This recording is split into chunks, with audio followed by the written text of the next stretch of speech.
Across American history, white women have been consistently viewed as fragile, pure, and in need of protection. This is not merely a stereotype, as these perceptions grant white women a very real form of social power. Gloria Wecker describes this phenomenon as white innocence, the ability to avoid scrutiny, redirect blame, and inflict harm, all while still appearing harmless. Although overt white male supremacy is often condemned, the subtle and deeply embedded power of white women, manipulative, emotional, and disguised as charm or vulnerability, frequently goes unquestioned. This dynamic has continued from slavery into the present, shaping how racial hierarchies are enforced and whose suffering is recognized. In Innocence in the Life of a Slave Girl by Harriet Jacobs, she exposes how the myth of white feminine innocence becomes a weapon that harms Black women.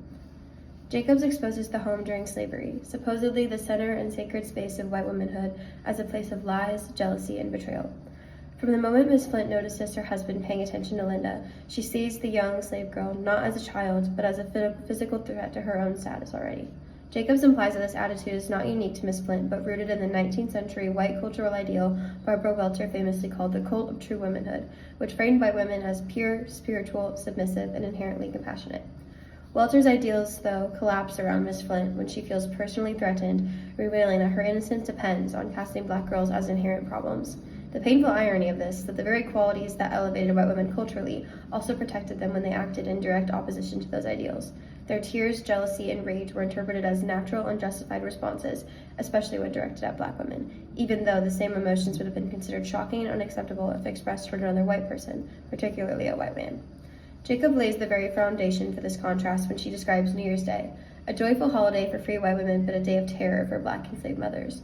She writes that free white women receive gifts, blessings, and affections from their community, while enslaved women, like the one Jacobs described watching, lead her 7 children to the auction block only to have every single one of them sold and scattered without mercy. Her whole world was discarded right in front of white women like Miss Flint, who should understand the very pain she is in as a fellow woman, yet instead remains quiet as she benefits from this system that makes Black motherhood disposable. Susie Keskin explains how white femininity functions as a protected category whose needs and wants purposefully overshadow the harm to Black women. The white women can celebrate the New Year precisely because they never face the possibility of such loss. Black women are forced into working hard every day for the very people who abuse, torment, and humiliate them, all while having to appear thankful for it. Linda's grandmother embodies this impossible labor, comforting her grandchildren, creating a loving home, and trying to instill faith, even though, as Jacobs notes, she could not call her own children her own. Black women must absorb pain, loss, and fear without complaint, while white women, like Miss Flint, can express jealousy, irritation, or discomfort and have those emotions be taken seriously. Miss Flint forces Linda to remove the new shoes her grandmother bought for her, calling the slight noise they made horrid.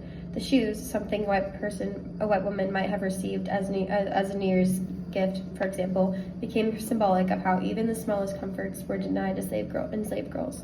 This dynamic aligns with what Monta Akapati found in her case study.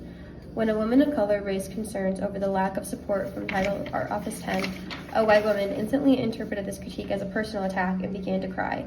The original issue was then abandoned so that the group could comfort her, and later the woman of color was reprimanded for her tone, causing the white woman to be treated as the victim, even as she was the one actively derailing accountability and progress.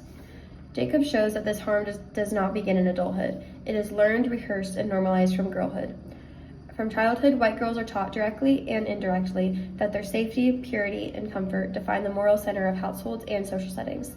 This training enables them to see themselves as united with all women through shared gender, even as that identity is propped up by the exploitation, hostility, and indifference towards white women. Jacob's description of the white child who grows up blooming with flowers while her enslaved sister drank the cup of shame and misery makes visible what Goransky calls the base of the white supremacy pyramid. The everyday choices and silences and habits that allow white women to benefit from white supremacy while still claiming innocence. Jacobs makes it painfully clear that white women did not need to physically assault enslaved Black women to cause deep and lasting damage. Since the harm they inflicted did not have to leave visible traces, they could easily maintain the facade of gentle and virtuous womanhood even while inflicting quieter psychological violence. Instead of Miss Flint confronting her husband's abuse, she directs all her rage toward Linda in ways that makes Linda feel constantly unsafe. In one of the most disturbing scenes, Jacobs describes how Miss Flint would creep into her room at night and whisper in her ear, pretending to be Dr. Flint to see how she would respond. Miss Flint's behavior is invasive and manipulative, designed to unsettle Linda's sense of reality, while maintaining the outward appearance of a wounded and morally upright woman and wife. This mirrors what Guronsky identifies as a pattern of interpersonal racism that is subtle enough to pass as sensitivity, but constant enough to erode a person's sense of safety and worth. Linda's body, her movements, and even her inner thoughts all become areas of surveillance, effectively stripping her of autonomy and leaving her psychologically trapped. What makes this even more heartbreaking is that Jacobs feels compassion for the very woman tormenting her. She admits that even one word of kindness from her would have brought me to her feet. With almost no emotional support, Black women like Jacobs were left to seek humanity and recognition wherever they could find it, even from those who harmed them. Part of the reason that Jacobs feels responsible for Ms. Flint's emotional well-being is that Black women never had the privilege of believing the comforting myths that white women lived inside. White women could cling to the fantasy of their own innocence and happiness, but Black women had to see through everyone's massive emotion and motives just to survive. Without the luxury of denial, they developed a heightened sense of empathy and awareness because their safety depended on reading a room, anticipating shifts in mood, and managing the feelings of others. Jacobs is forced not only into exploitation from Dr. Flint, but also into a caretaking role, constantly stabilizing the emotions of the woman who is helping to destroy her life. Perceived white inherent feminine innocence devastatingly forces Black women into impossible choices that they are later shamed for, even by those they love. After years of psychological warfare from Miss Flint and escalating sexual coercion from Dr. Flint, Linda learns that he is building a secluded house where he intends to imprison her as a sexual property. Faced with that living death, as she says, Linda makes a choice that free white women who are protected by law and communities would rarely ever have to confront. When Linda chooses to enter into a consensual relationship with Dr. Sands as an act of survival, she's immediately judged by Miss Flint, showing how even slight and unviolent resistance turns into something that white women can easily later condemn. Even her own grandmother expressed disgust because her own sense of virtue has been shaped by the same cultural ideals that center white womanhood. Jacob shows how these cultural behaviors are learned early and become instinctive. These habits grow into a world where white women benefit from systems built to protect and contain them, giving them the ability to cause harm while claiming to be harmed.